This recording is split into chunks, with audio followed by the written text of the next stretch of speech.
44.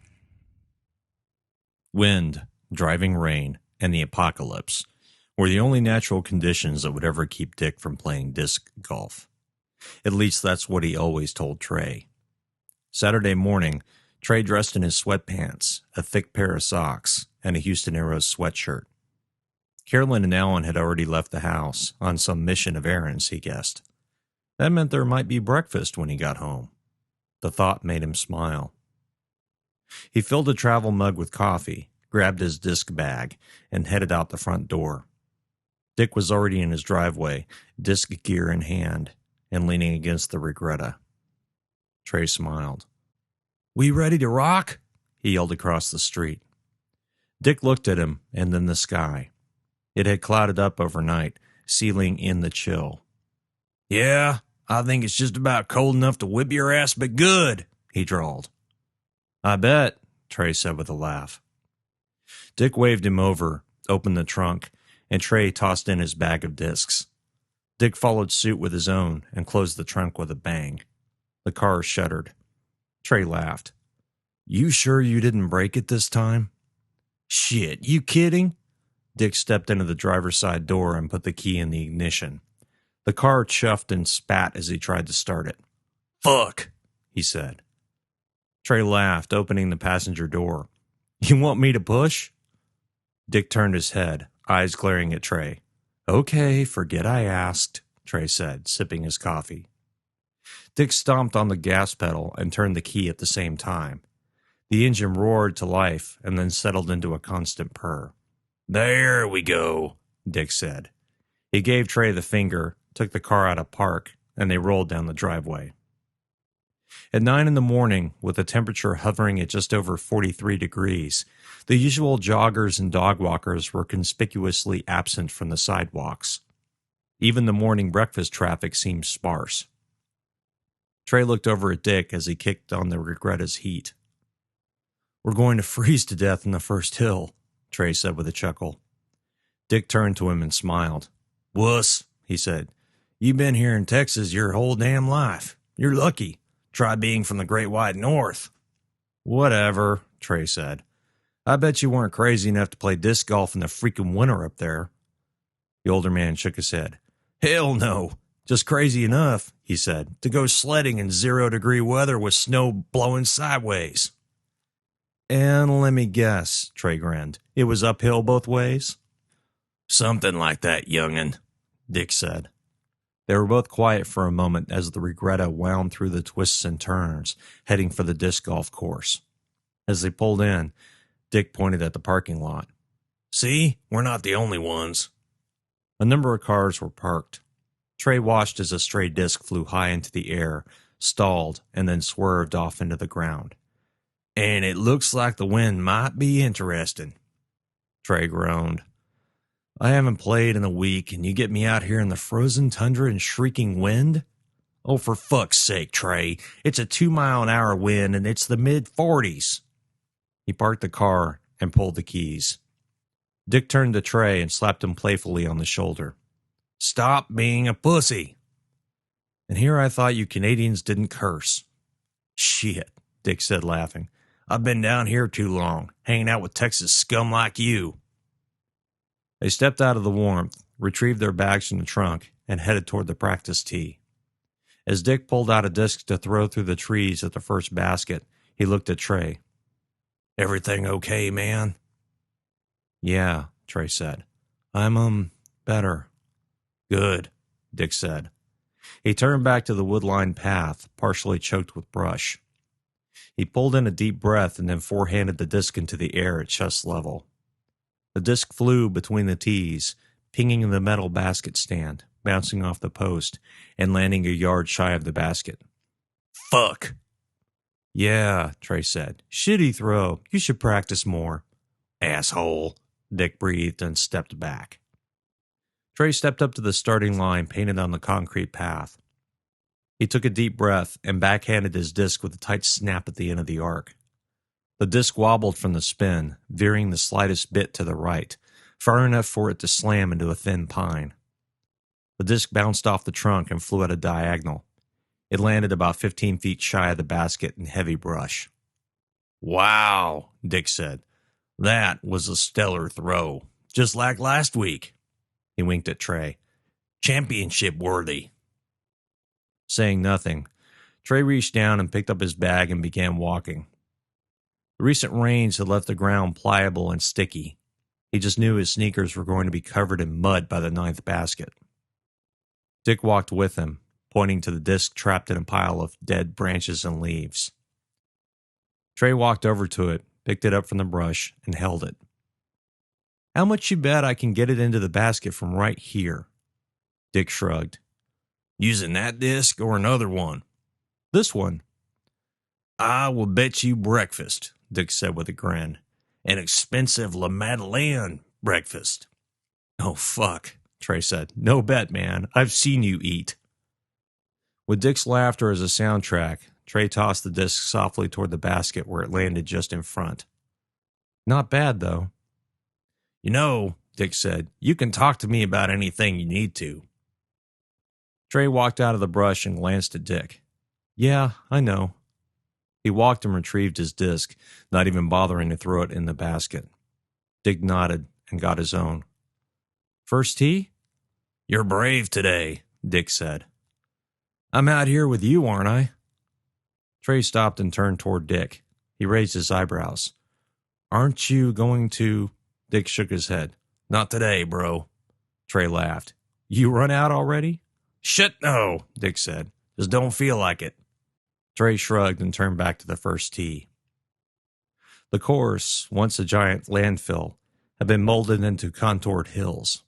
They were steep and inevitably channeled the wind. As the two men struggled up to the first tee, a cold blast hit them both. Trey looked at Dick, smiling as the older man shivered. Pussy, he said. Puffing from the exertion, Dick smiled. Uh-huh. Keep talking like that, boy, while I kick your ass with my par shots. Right, Trey agreed, because I never get those. Damned right you don't. Trey reached the top of the hill. Dick laid his bag down on the ground with care while Trey dropped his next to the tee marks. Bugs go first, Dick said. Trey sighed. One day I'm going to get to say that to you, you damned Canuck. One day, Dick agreed. When Texas becomes part of Canada, maybe. The metal basket gleamed in the channel between the tree branches. Trey started to throw and then stopped.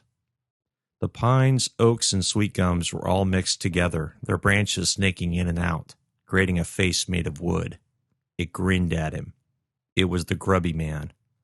No, he thought, not the grubby man. The fiend, the ice cream man. Trey shook his head. What's wrong, man? Dick asked. Trey turned to him and shook his head again. Dick walked forward, placing a hand on Trey's shoulder. Hey, man, you got that look in your eyes again. Just give me a sec, Trey said. He closed his eyes, but the shape was still there. Fuck, he said. Dick tapped him again on the shoulder. Take as long as you need, kid. Trey opened his eyes and looked back into the brush. He couldn't see the shape now. He blew out a long sigh. That guy creeps me out too, you know, Dick said. Who? Trey asked. He turned back toward Dick, ignoring the tee. The guy, the ice cream man.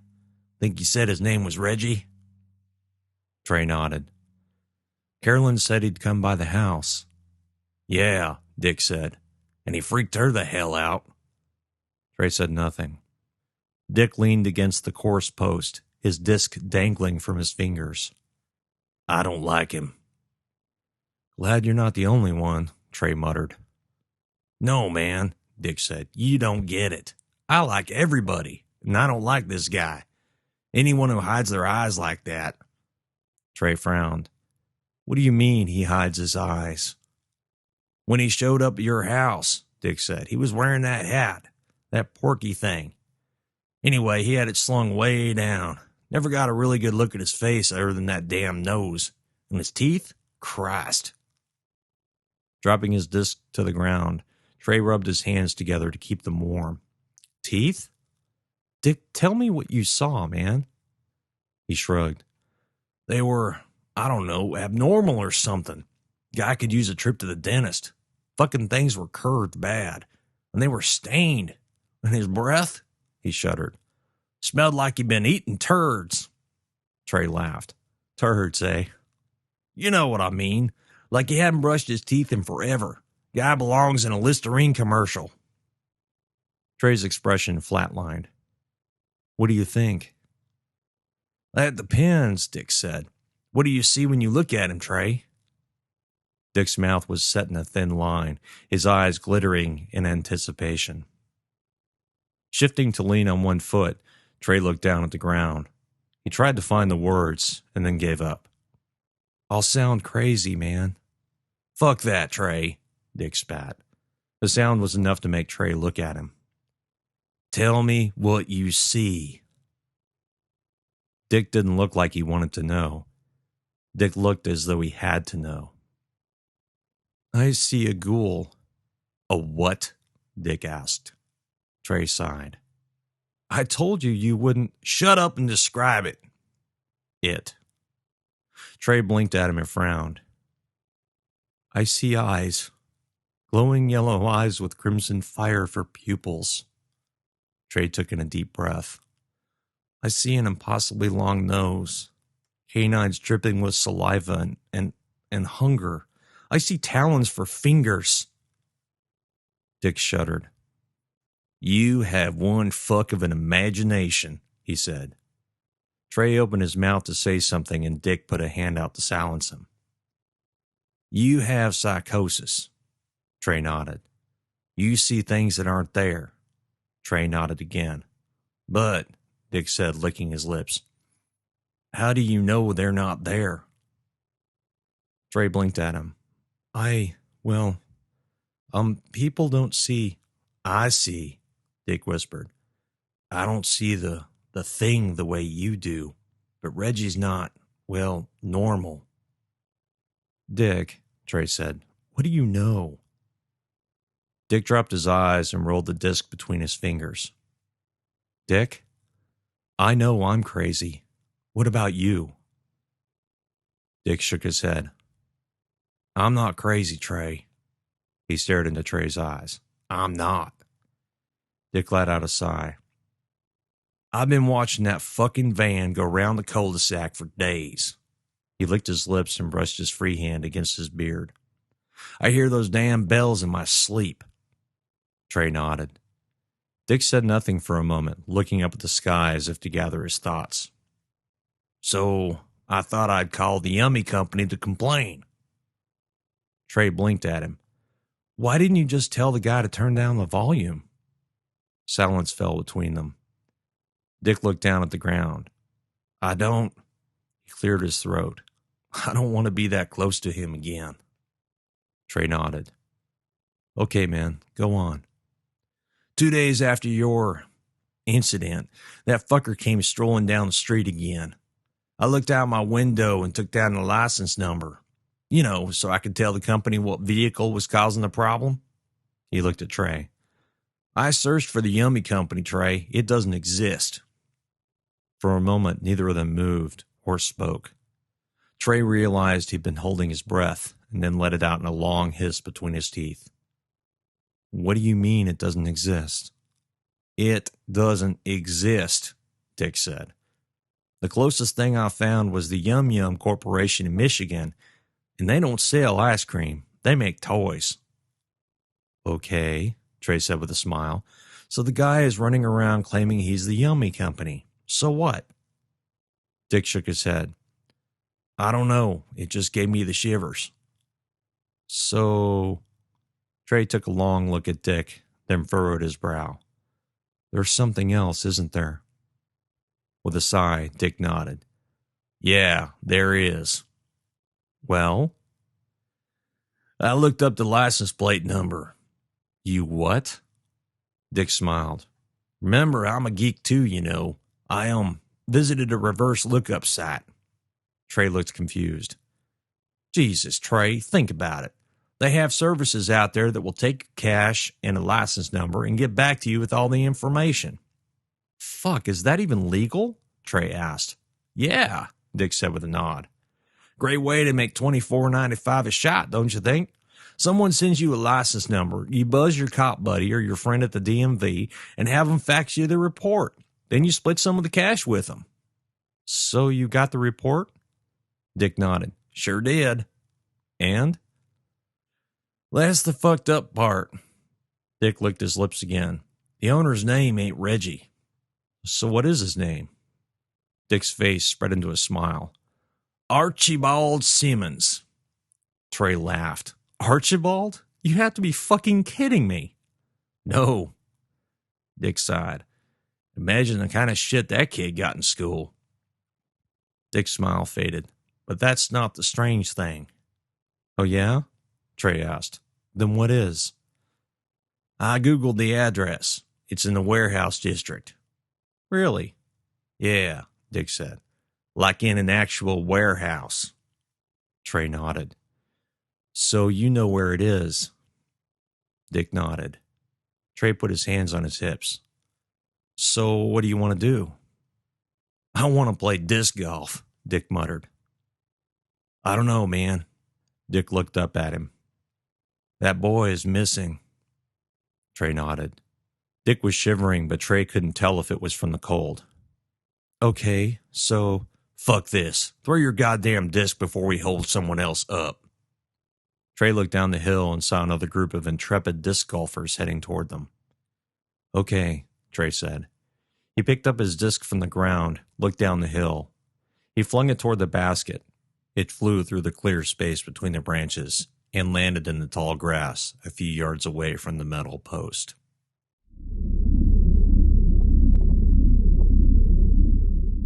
Chapter 45. They managed to play through 9 holes. As they were walking toward the 10th tee, Dick turned to Trey and said his fingers were frozen. Trey seconded that. Disc golf was difficult enough without gloves. Trey couldn't imagine trying to throw a frisbee while wearing them. As promised, Dick had kicked his ass anyway. Dick finished 1 over par while Trey managed a meager 9 over. As they walked in silence toward the car, Trey stopped. Do you hear that? Dick cocked his head and then frowned. You have to be fucking kidding me. The sound grew louder as the 2 men stood side by side in the cold. The cream-colored Yummy truck pulled into the parking lot, its bells pummeling the morning's winter bird song. It paused for a moment, not far from the Regretta. The squealing brakes were barely audible over the sound of the bells. Get in the car, Dick said in a low growl. Trey blinked at him, opened the passenger door, and stepped in. Dick continued to stand by the driver's side door, glaring at the van. The ice cream van, receiving no interest from the few people in the park, turned out and exited, its bells dwindling in the distance. The door clicked open, and Dick stepped in with effort. The Regretta bounced as he wedged himself into his seat. He stared through the windshield for a moment. Trey cleared his throat, but Dick didn't respond to him. You know, Trey said, that kind of anger. You want some breakfast? Dick asked without turning his head. Trey cocked an eyebrow. Breakfast? Yeah, Dick said, finally turning his eyes to meet Trey's. You know, stuff you eat in the morning? We never... Well, we're going to today, damn it, Dick growled.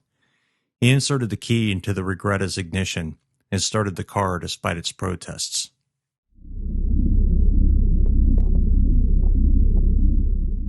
Chapter 46. IHOP was the last bastion of breakfast dives left in the neighborhood. At 10 in the morning, the crowds had finally started to dwindle, but they still had to wait 20 minutes for a table. Trey spent the time smoking cigarettes outside while Dick waited.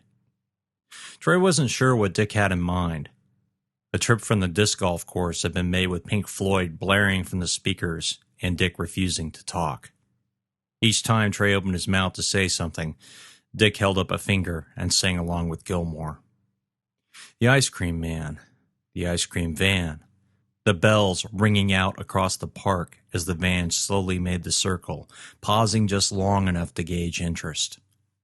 Trey hadn't really looked at the passenger side window. He'd been afraid he'd see those yellow eyes staring back at him, But Dick had looked. Dick had stared, his face growing angrier by the second. What the hell had he seen to set him off like that? Archibald Simmons. A warehouse. The man had said his name was Reggie. Missing kids. The eyes.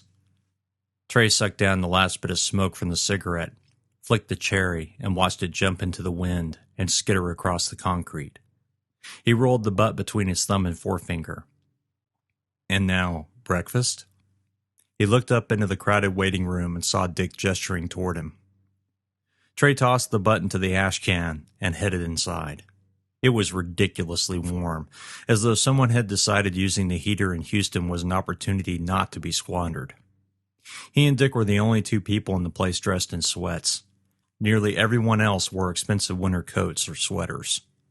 Just as with the heat, the chance to dig out the winter clothes and wear them was an opportunity. Dick grinned at him and then followed the waitress back to a booth. Trey followed suit. Dick ordered 2 coffees and stared down at the menu. "You might want to get something pretty hearty. May not be home for a while," Dick said. "We got some planning to do." Trey cocked his head, one brow raised. The coffee cups arrived and Dick immediately filled them both. "Dick, what the hell are you talking about?" Trey asked. "Cream?" Dick asked as he slid the tub toward Trey. "Dick," Trey said, holding the tub with his fingertips. The large man finished pouring the contents of a small plastic tub into his coffee and looked up.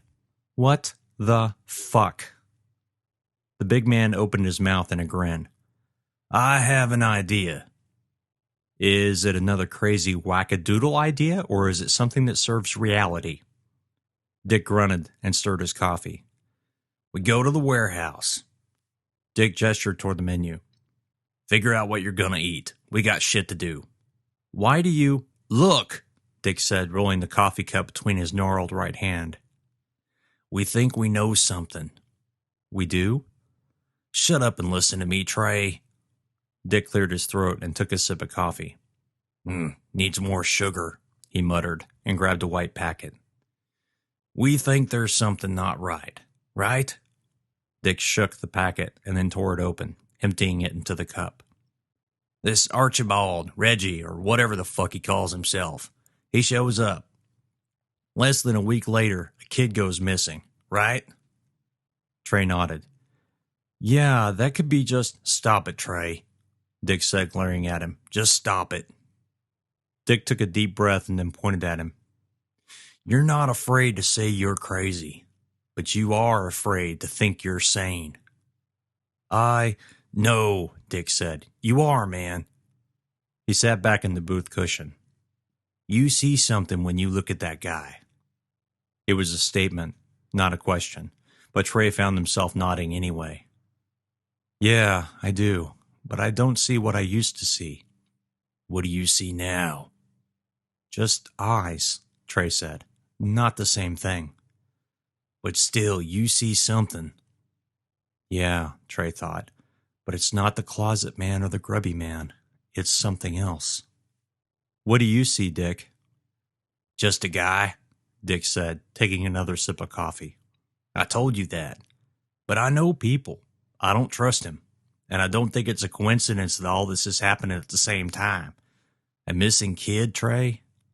Dick rolled the cup between his hands and stared at the tabletop. "What if he's got something to do with that?" Trey felt his stomach plummet. The image of Jimmy Keel's frozen bloodless body in the bottom of a refrigerator, the face locked in a scream of terror, filled his mind. He shook his head. "Okay," Trey whispered. "So you want to go check out his digs?" Dick nodded. "How are we going to know if he's even going to be there? Not like he has a phone number, does he?" "Shit, no," Dick laughed. "We'll just show up at his warehouse. He came to your house without an invitation. I think we should return the favor." "You really are asking for trouble. If he's not there, what are we going to do?" Dick's lips twitched upward into a maniacal grin. Trey felt his stomach drop. "We take a look anyway." Trey opened his mouth and then closed it. He'd been on the verge of yelling in the IHOP. Instead, he leaned forward, his face close to Dick's. We break in? Dick nodded. Fuck yes. We take a look around. We see anything hinky, we call the cops. If not, Dick said, taking a sip of coffee, I'll join you in the rubber room. You are fucking crazy, Trey said as he leaned back. An old couple in the next booth looked over at him as he said this. Trey didn't return their stare. He cleared his throat. The cops aren't going to like this. We should go see McCausland. Dick's smile faded into exasperation. Trey, who's going to listen to a retired software developer and an insane one? Trey said nothing. Besides, McCausland's got no jurisdiction there. Dick, this is nuts. What if we're right? What if... He cleared his throat again, shaking off the image of the ghoul, the flesh that moved like a snake's skin, the talons jutting from its misshapen hands and the drooling maw. What if he's there? What if... The older man's fingers thrummed against the tabletop as Trey's voice broke off. The smile returned to his face. I'm going to do it, Dick said. You could either come or not, but I'm going. Trey shook his head. I still think you're the one that's crazy. Dick nodded. I've been called worse. He took another sip of coffee. You in, or what? James Keel. Poster boards affixed to stop signs, yield signs, slow children at play signs. A mother walking through freezing cold to tape, staple, and graffiti the neighborhood with pleas for information. Alan, the ice cream man with all his young customers, the screaming bells. Trey shivered. Okay, he said. I'm in. The roiling in his guts stopped. He gave Dick a wan smile. A rebel to the end, huh? Well, Dick said as the waitress approached, us old dope-smoking hippies just have to keep fighting the system, bro. You aren't a hippie, Trey said with a smile. The waitress pulled out her pad to take their order. You're just another dumbass who got lost in the 70s. Dick opened his mouth and then closed it as the waitress laughed. Your tip, he growled at her, just got bigger, darling.